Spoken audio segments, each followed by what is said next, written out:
Good morning, everyone. How we doing today? It is May 28th, Tuesday. Welcome back from the long weekend. Hope everyone's doing well. Happy Memorial Day to everyone. As you may have seen from our email update, we had a huge update here at TRADEPRO Academy. So I want you guys to go and check that out. What we're doing is we've completely remodeled the business model and we are back at a flat fee for everything included at TRADEPRO Academy.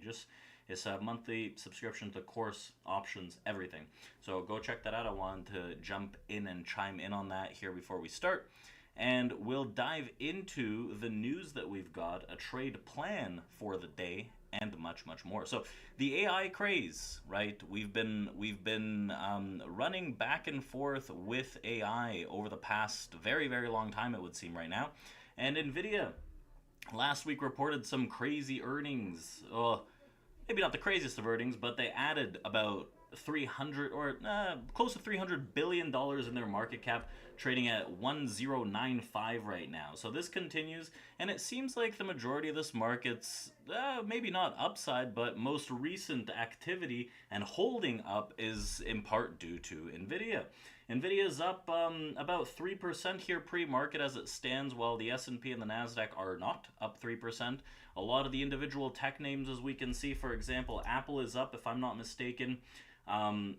It's up a decent bit, nearly 2%. Amazon here is flatlining right now, down a bit pre-market. Google is down a bit pre-market. Meta is down, flatline pretty much, we can say. Tesla, where's Tesla at? Tesla is down a bit pre-market. So Nvidia, the only one that's running up pretty aggressively right here, that's sustaining some of this bid.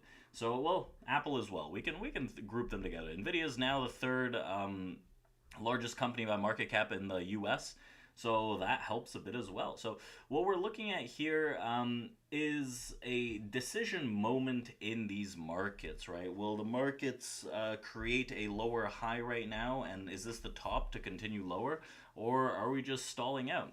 When we get an expanded move like this, there is low volume in this move, right? Generally speaking, the market does like to stall a bit before we do see some kind of continuation, and we marked off a very key level here on the SPY.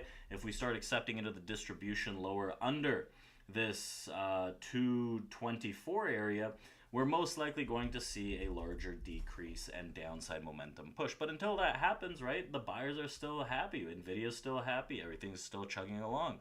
So in terms of other AI news, right, Elon Musk startup XAI has raised $6 billion in a Series B funding round, pushing the artificial intelligence startup to a valuation of $24 billion. So before this financing round, XAI's valuation had been $18 billion.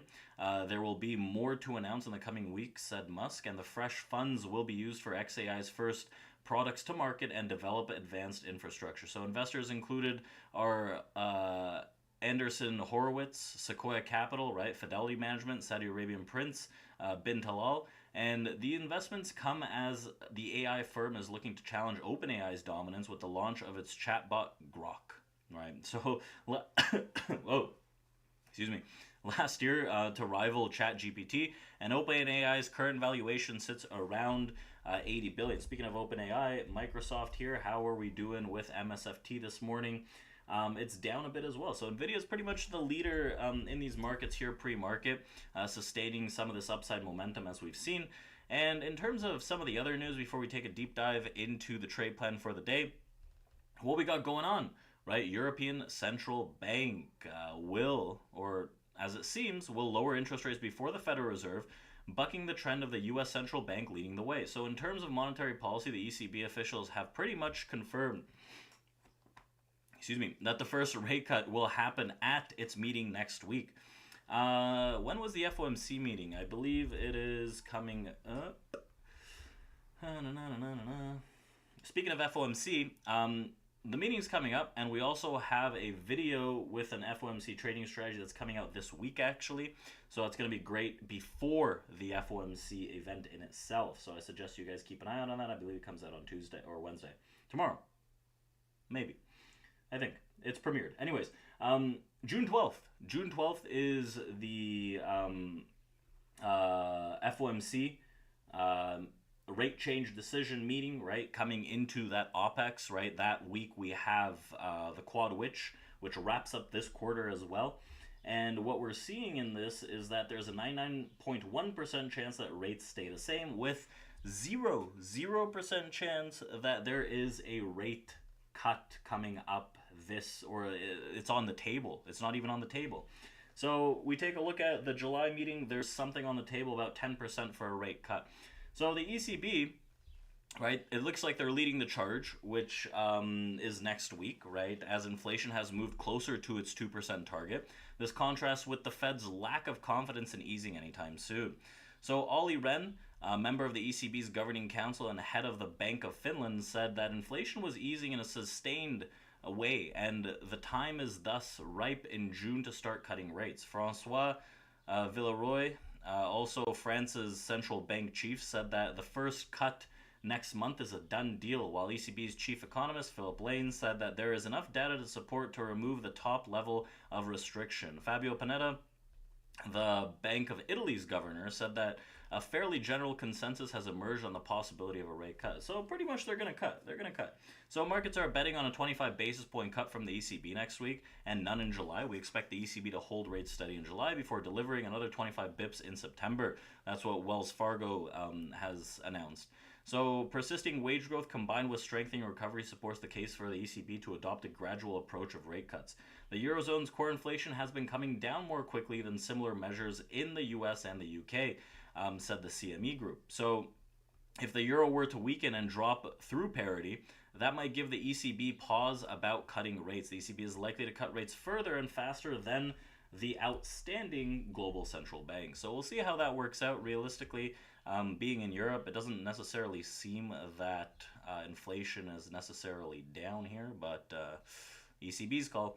So in terms of other chip news, right, as countries increasingly set aside funds to support domestic chip makers amid fierce competition, China has set up a chip investment fund around $48 billion in the third round of the government-backed financing pool. So China's central government and several state-owned banks and enterprises have invested in the fund, and the investment push comes amid U.S. curbs aimed at restricting China's access to advanced chips and equipment, including those used in artificial intelligence work. Other countries have also stepped up in efforts to boost domestic chip manufacturing to stay ahead of the AI race, including the U.S., Japan, and South Korea.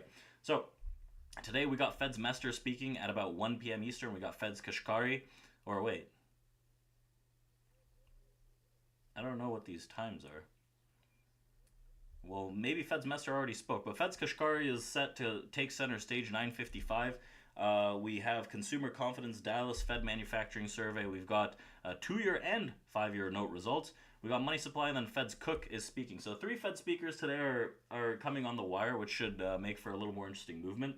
Right now, if we take a look at the daily volume, it's looking pretty good for a solid day, right? There could be some movement and some decent opportunities throughout the day, as daily volume on the S&P 500 is 227,000 contracts traded so far, which is good, right? Above 250, I think we're in shape for some kind of decent movement.